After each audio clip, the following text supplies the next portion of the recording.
Om Namah Shivaya. Om Namah Shivaya. Om Namah Shivaya. Ya Devi Sarvabhuteshu Shakti Rupena Samstata Namastasyai Namastasyai Namastasyai Namo Namah. Chapter 41. An Idyll in South India. You are the first Westerner, Dick, to ever to enter that shrine. Many others have tried in vain. At my words, Mr. Wright looked startled, then pleased. He had just left the beautiful Chamundi temple in the hills overlooking Mysore in southern India. There we had bowed before the gold and silver altars of the goddess Chamundi, patron deity of the family of the reigning Maharaja.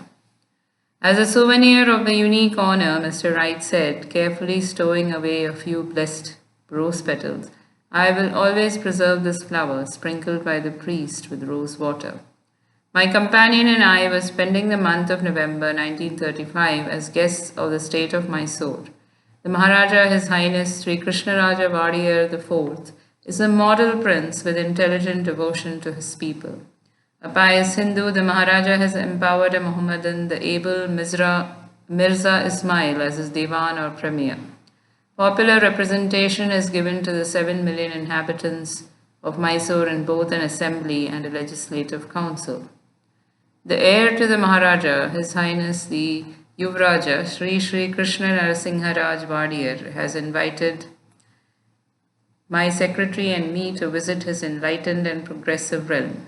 During the past fortnight, I had addressed thousands of Mysore citizens and students at the town hall, the Maharaja's College, the University Medical School, and 3 mass meetings in Bangalore at the National High School, the Intermediate College, and the Chetty Town Hall, where over 3,000 persons had assembled.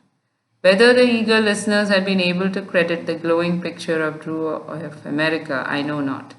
But the applause had always been the loudest when I spoke of the mutual benefits that could flow from exchange of the best features in East and West. Mr. Wright and I were now relaxing in the tropical peace. His travel diary gives the following account of his impression of Mysore. Brilliantly green rice fields, varied by tassel sugarcane patches, nestle in the protective foot of rocky hills. Hills dotting the emerald panorama like excrescences of black stone, and the play of colors is enhanced by the sudden and dramatic disappearance of the sun as it seeks rest behind the solemn hills. Many rapturous moments have been spent in gazing, almost absent-mindedly, at the ever-changing canvas of God stretched across the firmament. For his touch alone is able to produce colors that vibrate with the freshness of life. That youth of colors is lost when man tries to imitate with mere pigments, for the Lord resorts to a most simple and effective medium, oils that are neither oils nor pigments, but mere rays of light. He tosses a splash of light here and it reflects red. He waves the brush again and it blends gradually into orange and gold. Then with a piercing thrust he stabs the clouds with a streak of purple that leaves a ringlet or fringe of red oozing out of the wound in the clouds. And so on and on. He plays night and morning alike, ever changing, ever new, ever fresh, no patterns, no duplicates, no colors, just the same.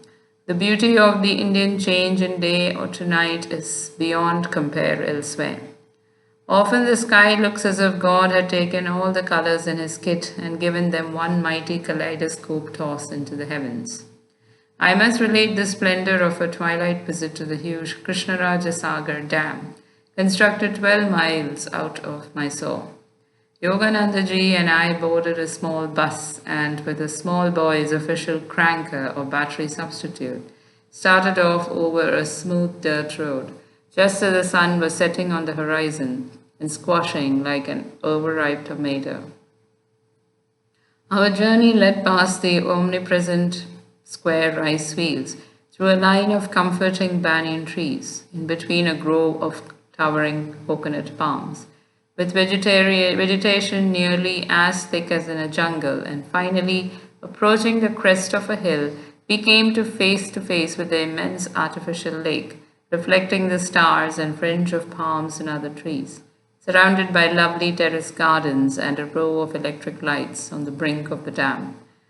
And below it, our eyes met a dazzling spectacle of colored beams playing on geyser like fountains, like so many streams of brilliant ink pouring forth, gorgeously blue waterfalls, arresting red cataracts, green and yellow sprays, elephants spouting water, a miniature of the Chicago's World Fair, and yet moderately outstanding in this ancient land of paddy fields and simple people, who have given us a loving welcome that I fear will take more than my strength back to bring Yogananda ji back to America.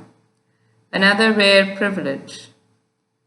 My first elephant ride. Yesterday, the Yuvaraja invited us to his summer palace to enjoy a ride on one of his elephants, an enormous beast.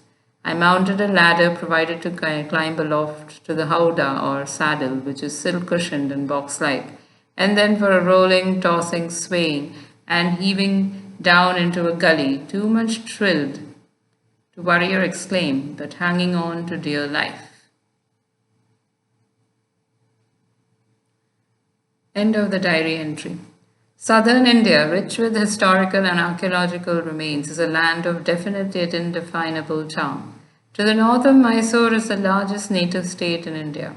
Hyderabad, a picturesque plateau cut by the mighty Godavari River. Broad fertile plains, the lovely Nilgiris or blue mountains, other regions with barren hills of limestone or granite. Hyderabad history is a long, colorful history, starting 3,000 years ago under the Andhra kings and continuing under Hindu dynasties until AD 1294, when it passed to a line of Muslim rulers who reign to this day. The most breathtaking display of architecture, sculpture, and painting in all India is found at Hyderabad in the ancient rock sculptured caves of Ellora and Ajanta. The Kailasha at Ellora, a huge monolithic temple, possesses carved figures of gods, men, and beasts in the stupendous proportions of Michelangelo. Ajanta is the site of 5 cathedrals and 25 monasteries, all rock excavations maintained by tremendous frescoed pillars on which artists and sculptors have immortalized their genius. Hyderabad city is graced by the Osmania University and by the imposing Mecca Masjid Mosque, where 10,000 Mohammedans may assemble for prayer.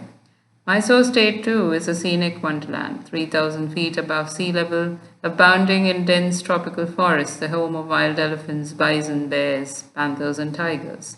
Its 2 chief cities, Bangalore and Mysore, are clean, attractive with many parks and public gardens. Hindu architecture and sculpture received their highest perfection in Mysore under the patronage of Hindu kings from the 11th to the 15th centuries. The temple at Belur, an 11th century masterpiece completed during the reign of King Vishnuvardhan, is unsurpassed in the world for its delicacy of detail and exuberant imagery. The rock pillars found in northern Mysore date from 3rd century BC, illuminating the memory of King Ashoka. He succeeded to the throne of the Maurya dynasty then prevailing. His empire included nearly all of modern India, Afghanistan, and Balochistan. This illustrious emperor, considered by many historians to have been an incomparable ruler, has left the following wisdom on rock memorials. This religious inscription has been engraved in order that our sons and grandsons may not think a new conquest is necessary.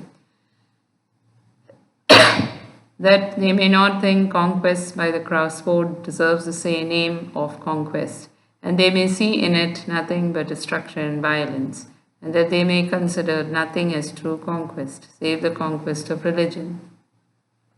Such conquests have value in this world and the next.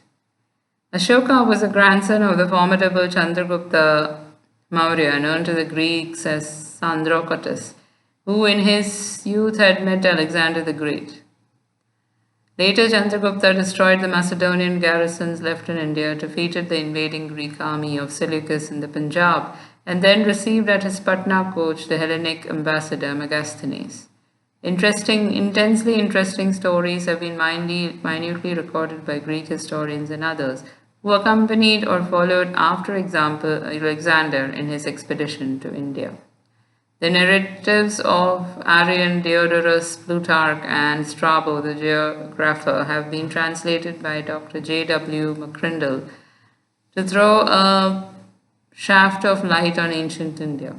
The most admirable feature of Alexander's unsuccessful invasion was the deep interest he displayed in Hindu philosophy and in the yogis and holy men whom he encouraged from time to time, and whose society he eagerly sought.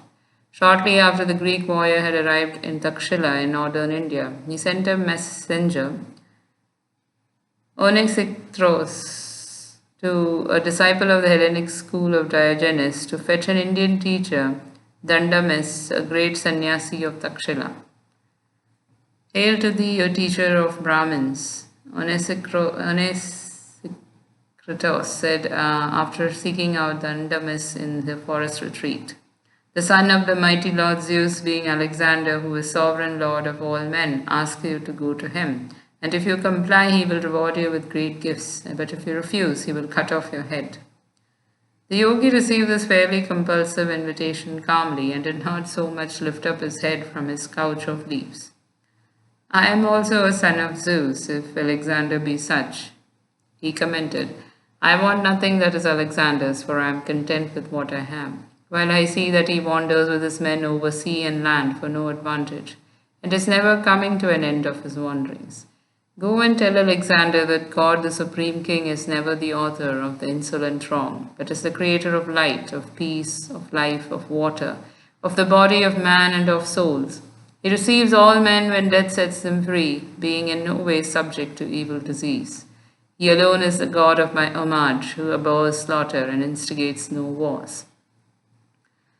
Alexander is no god, since he must taste of death, continued the sage in quiet scorn. How can such as he be the world's master when he has not yet seated himself on a throne of inner universal dominion?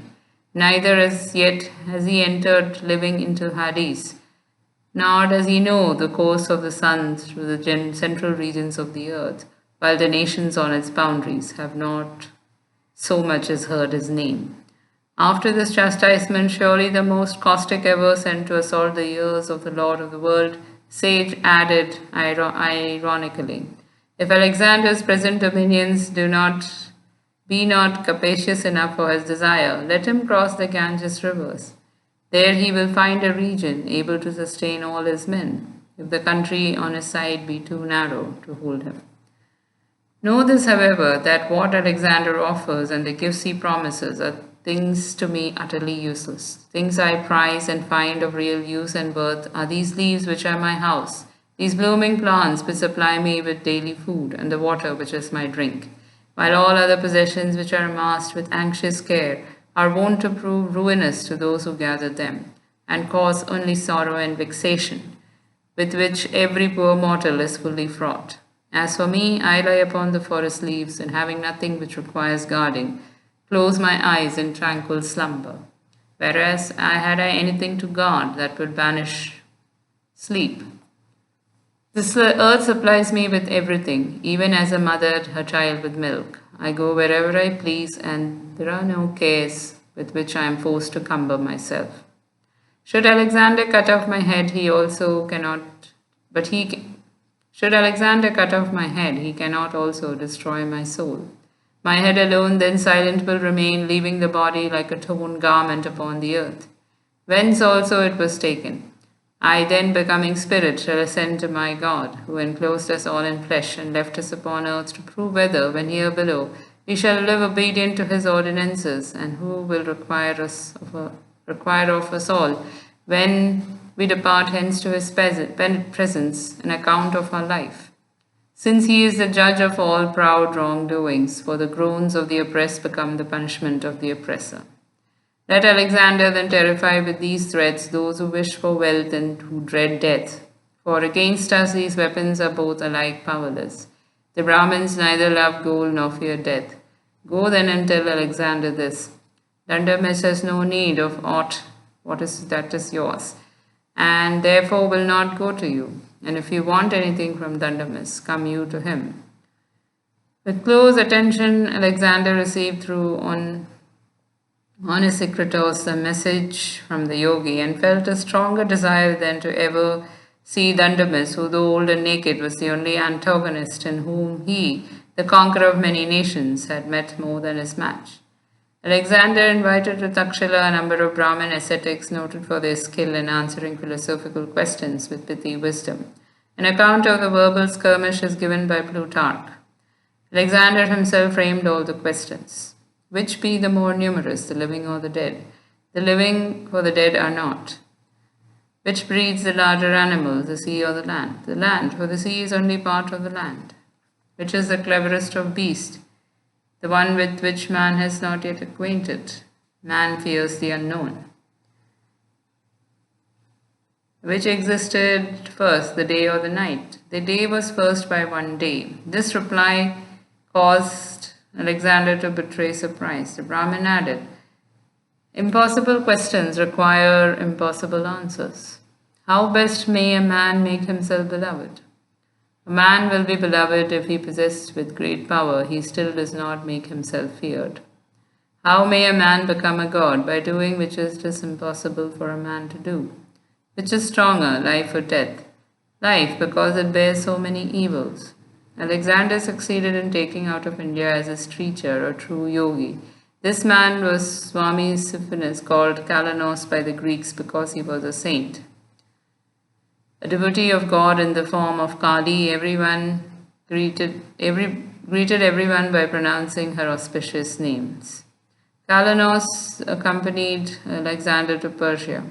On a stated day at Susa in Persia, Kalanos gave up his aged body by entering a funeral pyre in view of the whole Macedonian army. The historians record the astonishment of the soldiers who observed that the yogi had no fear of pain or death, and who never once moved from his position as he was consumed in the flames. Before leaving for his cremation, Kalanos had embraced all his close companions, but refrained from bidding farewell to Alexander, to whom the Hindu sage had merely remarked, I shall see you shortly in Babylon. Alexander left Persia and died a year later in Babylon. His Indian guru's words had been his way of saying that he would be present with Alexander in life and death. The Greek historians have left us many vivid and inspiring pictures of Indian society, Hindu law. Aryan tells us protects the people and ordains that no one among them shall under any circumstances be a slave, but that enjoying freedom themselves they shall respect the equal right to which all possess. For those, they thought, who have learned neither to domineer over nor cringe to others will attain the best life adapted for all vicissitudes of lot.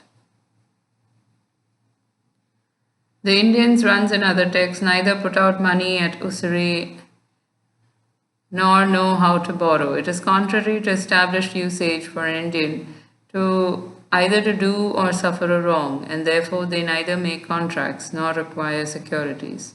Healing, we are told, was simple and natural means. Cures are effected rather by regulating diet than by the use of medicines. Remedies most esteemed are ointments and plasters. All others are considered to be in a great measure pernicious. Engagement in war was restricted to the Kshatriyas of warrior caste. Nor would any enemy coming upon a husbandman at his work on his land do him any harm, for men of this class, being regarded as public benefactors, are protected from all injury. The land thus remaining unravaged and producing heavy crops supplies to the inhabitants with the requisites to make life enjoyable. The Emperor Chandragupta, who in 305 BC had defeated Alexander's general Seleucus, decided 7 years later to hand over the reins of India's government to his son. Traveling to South India, Chandragupta spent the last 12 years of his life as a penniless ascetic, seeking realization in a rocky cave at Shravanabelagola, now honored as Mysore Shrine. Nearby stands the world's largest statue, carved out of an immense boulder by the Jains in AD 983 to honor the saint Komateshwara. The ubiquitous religious shrines of Mysore are a constant reminder of the many great saints of South India. One of these masters, Dayumanavar, has left us the following challenging poem. You can control a mad elephant. You can shut the mouth of the bear and the tiger. You can ride a lion. You can play with the cobra. By alchemy, you can eke out your livelihood. You can wander through the universe incognito. But you can make vassals out of gods. You can ever be youthful. You can walk on water and live in fire. But control of the mind is better and more difficult. In the beautiful and fertile state of Travancore in the extreme south of India, where traffic is conveyed over rivers and canals, the Maharaja assumes every year a hereditary obligation to expiate the sin incurred by wars and annexation in the distant past of several petty states to Travancore. For 56 days annually, the Maharaja visits the temple thrice to hear the Vedic hymns and recitations. The expiation ceremony ends with the Lakshadipam, or illumination of the temple by 100,000 lights.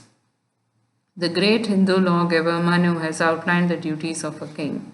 He should shower amenities like Indra, the lord of the gods, collect taxes gently and imperceptibly as the sun obtains vapor from water, enter into the life of his subjects as the wind goes everywhere, mete out even justice to all like Yama, god of death, bind transgressors in a noose like Varuna, the Vedic deity of sky and wind, please all like the moon, burn up the vicious enemies like the god of fire, and support all like the earth goddess.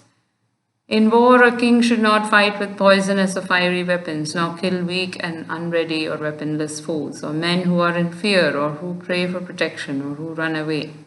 War should be resorted to only as a last resort. Results are always doubtful in war. Madras Presidency on the southeast coast of India contains the flat, spacious, sea-girt city of Madras and Kanjivaram, the Golden City, capital site of the Pallava dynasty, whose kings ruled during the early centuries of the Christian era. In modern Madras Presidency, the non-violent ideals of Mahatma Gandhi have made great headway. The white, distinguishing Gandhi caps are seen everywhere. In the south, generally, the Mahatma has effected many important temple reforms for untouchables, as well as caste system reforms. The origin of the caste system, formulated by the great legislator Manu, was admirable. He saw clearly that men are distinguished by natural evolution into four great classes: those capable of offering service to the society through their bodily labor, or Shudras; those who serve through mentality, skill, agriculture, trade, commerce, business life in general, the Vaishyas; those whose talents are administrative, executive, and protective, rulers and warriors, or Kshatriyas; and those whose contemplative nature is spiritually inspired and inspiring, the Brahmins. Neither birth nor sacraments, nor study nor ancestry can decide whether a person is twice born, that is a Brahmin, the Mahabharata declares. Character and conduct only can decide. Manu instructed society to show respect to its members insofar as they possessed wisdom, virtue, age, kinship, or lastly wealth. Riches in Vedic India were always despised, even if they were hoarded. Riches in Vedic India were always despised if they were hoarded or unavailable for charitable purpose. Ungenerous men of great wealth were assigned a low rank in society. Serious evils arose when the caste system became hardened through centuries into a hereditary halter. Social reformers like Gandhi and members of very numerous societies in India today are making slow but sure progress in restoring the ancient values of caste based solely on the natural qualification and not on birth. Every nation on earth has its own distinctive misery-producing karma to deal with and remove. India too, with her versatile and invulnerable spirit, shall prove herself equal to the task of caste reformation. So entrancing is southern India that Mr. Wright and I yearn to prolong our idyll, but time in its immemorial rudeness dealt us no courteous extensions. I was scheduled soon to address the concluding session of the Indian Philosophical Congress at Calcutta University. At the end of the visit to Mysore, I enjoyed a talk with Sir C.V. Raman, President of the Indian Academy of Science. This brilliant Hindu physicist was awarded the Nobel Prize in 1930 for his important discovery in the diffusion of light, which is called the Raman effect, now known to every schoolboy. Waving a reluctant farewell to a crowd of Madras students and friends, Mr. Wright and I set out for the north. On the way, we stopped for a little shrine sacred to the memory of Sadashiva Brahman, in whose 18th century life story miracles cluster thickly. A larger Sadashiva shrine at Nerur, erected by the Raja of Pudukkottai, is a pilgrimage spot which has witnessed many numerous divine healings. Many quaint stories of Sadashiva, lovable and fully illumined master, are still current among the South Indian villagers. Immersed one day in Samadhi on the bank of the Kaveri river, Sadashiva was seen to be carried away by a sudden flood. Weeks later, he was found buried deep beneath a mound of earth. As the villagers' shovels struck his body, the saint rose and walked away briskly. Sadashiva never spoke a word nor wore a cloth. One morning, the nude Yogi unceremoniously entered the tent of a Mohammedan chieftain. His lady screamed in alarm, and the warrior dealt a savage sword thrust at Sadashiva, whose arm was severed. The master departed unconcernedly. Overcome by remorse, the Mohammedan picked up the arm from the floor and followed Sadashiva. The yogi quietly inserted his arm into the bleeding stump. When the warrior humbly asked for some spiritual instruction, Sadashiva wrote with his finger on the sands, "Do not do what you want, and then you may do what you like." The Mohammedan was uplifted to an exalted state of mind and understood the saint's paradoxical advice to be a guide to soul freedom through mastery of the ego. The village children once expressed a desire in Sadashiva's presence to see the Madura religious festival 150 miles away. The yogi indicated to the little ones that they should touch his body. Though instantly the whole group was transported to Madura. The children wandered happily among the thousands of pilgrims. In a few hours, the yogi brought his small charges home by his simple mode of transportation. The astonished parents heard the vivid tales of the procession of the images and noted that several children were carrying bags of Madura sweets. An incredulous youth derided the saint and the story. The following morning, he approached Sadashiva. "Master," he said scornfully, "why don't you take me to the festival, even as you did yesterday for the other children?" Sadashiva complied. Immediately, the boy found himself among the distant city throng. But alas, where was the saint when the youth wanted to leave? The weary boy reached his home by the ancient and prosaic method of foot locomotion. End of chapter. Yogarato va, bhogarato va, sangarato va, sangavina, yasya brahmani ramate chetam, nandati nandati nandati va.